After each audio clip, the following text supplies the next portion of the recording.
ایک وقت تھا جب ہزاروں سال پہلے نمرود نام کا ایک بادشاہ تھا جو پوری دنیا پر حکومت کرتا تھا۔ وہ کالدیون قبیلے کا رولر تھا۔ شروع میں لوگ اسے ایک عادل اور سچا انسان کہتے تھے۔ اس کے لوگ ستاروں اور بتوں کی پوجا کرتے تھے۔ اس نے اپنی فوجیں جمع کی اور ایک ٹاور بنوایا اور اس پر کھڑے ہو کے تیر چلائے۔ تیر خون میں تر ہو کے واپس آئے۔ سوال یہ ہے کہ خون کہاں سے آیا اور اللہ تعالیٰ نے نمرود کو اس غمان میں کیوں چھوڑ دیا کہ اس نے آسمان کے خدا کو زخمی کر دیا ہے۔ اس نے ایک بڑا اور طاقتور ایمپائر بنایا جو جنوب سے شمال تک پھیلا ہوا تھا۔ جب اسے اور زیادہ طاقت اور کنٹرول ملا، نمرود نے اپنے اسٹیچوز بنائے اور خود کو خدا کہنے لگا۔ اس نے اپنے لوگوں سے کہا کہ وہ اس کی پوجا کریں۔ قرآن میں سیدھا نہیں لیا گیا، لیکن بہت سے لوگ مانتے ہیں کہ سورہ البقرہ میں اسی کا ذکر ہے، کیونکہ اللہ سبحانہ و تعالیٰ نے اسے طاقت اور حکومت دی تھی، لیکن وہ گھمنڈ میں ڈوب گیا اور نبی ابراہیم علیہ السلام سے جھگڑا کیا۔ بہت سے اسلامی عالموں کا یہ ماننا ہے کہ یہ شخص نمرود ہی تھا اور وہ بیبیلون اور پوری زمین کا سب سے ظالم اور کھونکھار حکمران بن گیا۔ نمرود دنیا کا پہلا شخص تھا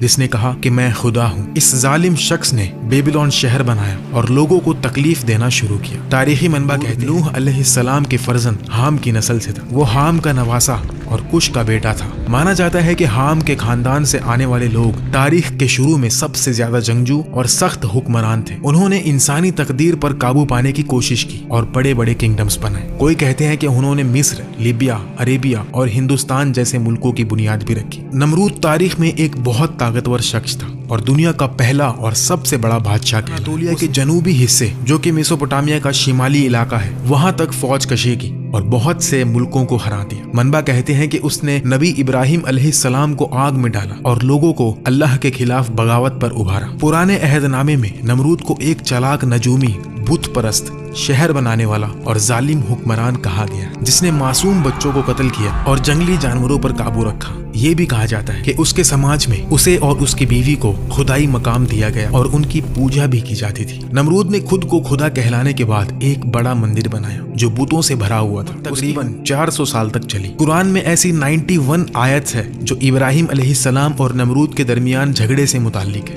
اس کے علاوہ اور بھی آیتیں ہیں جو سزا اور اس آگ کا ذکر کرتی ہیں جس میں ابراہیم علیہ السلام کو ڈالا گیا، جو نمرود سے منسوب ہے۔ نمرود کے سماج میں بت نہ صرف پوجے جاتے تھے بلکہ لوگ یہ مانتے تھے کہ وہ کھا سکتے ہیں، پی سکتے ہیں اور بول بھی سکتے ہیں۔ لوگ ان سے کھانا، شفا اور معافی مانگتے تھے۔ ان کا خیال تھا کہ بت زندگی اور موت دے سکتے ہیں اور ہر چیز پر ان کا قابو ہے۔ لوگوں کا آخرت پر کوئی یقین نہیں تھا۔ بتوں کے ساتھ ساتھ وہ ستاروں اور سیاروں کی بھی پوجا کرتے تھے اور سورج کو سب سے طاقتور مانتے تھے۔ لوگ بہت سے بت رکھتے تھے، ان کی حفاظت کرتے اور یہ ثابت کرنے کی کوشش کرتے کہ یہ بت سب سے بہتر ہے۔ مندر جہاں بت رکھے جاتے تھے وہاں لوگوں کے معاملات کا فیصلہ بھی ہوتا تھا۔ جو کوئی ان کے عقیدوں یا روایتوں کو نہ مانتا اسے سزا دی جاتی تھی، کبھی پتھر مار کر، کبھی جلا وطن کر کے یا کبھی آگ میں پھینک کر۔ یہ سماج دوسروں کے عقیدوں کو سیریس نہیں لیتا تھا بلکہ انہیں خطرناک سمجھتا تھا۔ ایک دن بہت واضح خواب دیکھا۔ دن کے وقت اس نے خواب میں ایک چمکتی روشنی دیکھی جو آسمان سے اتری، جو سورج اور چاند سے بھی زیادہ چمک رہی تھی۔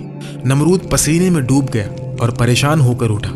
اس نے اپنے بھروسے مند فلگروں سے خواب کی تعبیر پوچھی۔ انہوں نے بتایا کہ اس کے ملک میں جلد ہی ایک لڑکا پیدا ہوگا جو لوگوں کا مذہب بدل دے گا اور آخر میں نمرود کو قتل کر دے گا۔ یہ سن کر ظالم بادشاہ نے فوراً حکم دیا کہ سب نئے پیدا ہونے والے لڑکوں کو قتل کر دیا جائے۔ چند دنوں میں بہت سے معصوم لڑکوں کو بے رحمی سے قتل کر دیا گیا۔ اس وقت ابراہیم علیہ السلام کی والدہ کے قریب پیدائش کا وقت تھا، لیکن حکم واضح تھا، اگر لڑکا پیدا ہوا تو اسے قتل کر دیا جائے گا۔ ابراہیم علیہ السلام کی والدہ نے گہری سوچ میں ڈوب کر اپنے شوہر عزر سے کہا کہ مندر جاؤ اور میرے لیے دعا کرو۔ اگر لڑکا ہوا تو میں اسے تمہارے پاس لاؤں گی اور تم اسے نمرود کے سامنے پیش کر سکتے ہو تاکہ نمرود کا بھروسہ جیتا جائے۔ یہ صرف ایک چال تھی۔ جب عزر گیا تو والدہ نے ابراہیم علیہ السلام کو جنم دیا اور چپکے سے انہیں ایک غار میں چھپا دیا۔ جب عزر واپس آئے تو انہوں نے کہا کہ بچہ مرا پیدا ہوا۔ جب بھی عزر گھر سے باہر ہوتے والدہ غار جاتی اور ابراہیم علیہ السلام اپنی انگلیوں سے دودھ اور شہد پی رہے تھے جو جبرائیل علیہ السلام ان کے لیے بنا رہے تھے۔ ابراہیم علیہ السلام نے اپنا بچپن غار میں گزارا۔ جب وہ جوان ہوئے تو انہوں نے اللہ کی وحدانیت کا پیغام پھیلانا شروع کیا۔